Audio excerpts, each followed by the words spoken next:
A room without books is like a body without a soul. If you have a garden and a library, you have everything you need. Times are bad. Children no longer obey their parents, and everyone is writing a book. Read at every weight, read at all hours, read within leisure, read in times of labor, read as one goes in, read as one goes out. The task of the educated mind is simply put, read to lead. If we are not ashamed to think it, we should not be ashamed to say it.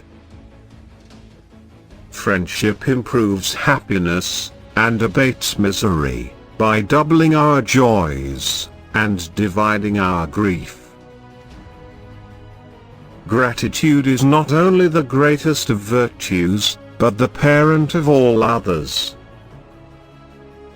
The authority of those who teach is often an obstacle to those who want to learn. The life given us, by nature, is short, but the memory of a well-spent life is eternal. For the books are more than books, they are the life, the very heart and core of ages past, the reason why men worked and died, the essence and quintessence of their lives. The life of the dead is set in the memory of the living.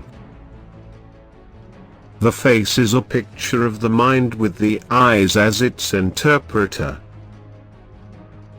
To study philosophy is nothing but to prepare one's self to die.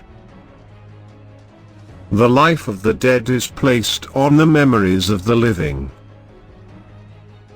The love you gave in life keeps people alive beyond their time. Anyone who was given love will always live on in another's heart. I criticize by creation, not by finding fault. It is not by muscle, speed, or physical dexterity that great things are achieved, but by reflection, force of character, and judgment. It is foolish to tear one's hair in grief, as though sorrow would be made less by boldness. I am not ashamed to confess I am ignorant of what I do not know. Your enemies can kill you, but only your friends can hurt you.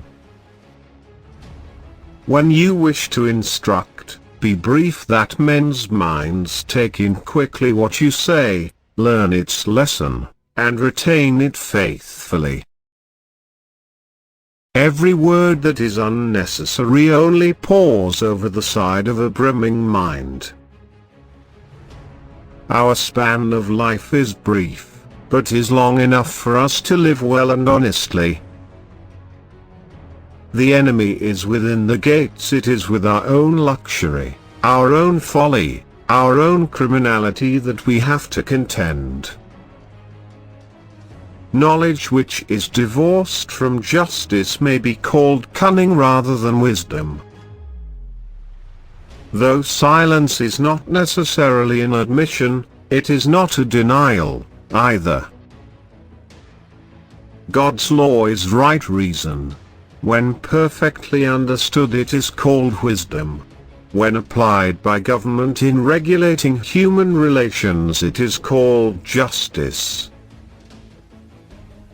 To be content with what we possess is the greatest and most secure of riches. It is the peculiar quality of a fool to perceive the faults of others and to forget his own. What one has, one ought to use, and whatever he does, he should do with all his might. A mind without instruction can no more bear fruit than can a field, however fertile, without cultivation. Time obliterates the fictions of opinion and confirms the decisions of nature. diseases of the soul are more dangerous and more numerous than those of the body. We must not only obtain wisdom, we must enjoy her. Hours and days and months and years go by, the past returns no more, and what is to be we cannot know, but whatever the time gives us in which we live, we should therefore be content. Nothing stands out so conspicuously, or remains so firmly fixed in the memory, as something which you have blundered. To teach is a necessity, to please is a sweetness, to persuade is a victory. Natural ability without education has more often raised a man to glory and virtue than education without natural ability. History is the witness that testifies to the passing of time. It illumines reality, vitalizes memory, provides guidance in daily life, and brings us tidings of antiquities. They who say that we should love our fellow citizens but not foreigners, destroy the universal brotherhood of mankind, with which benevolence and justice would perish forever.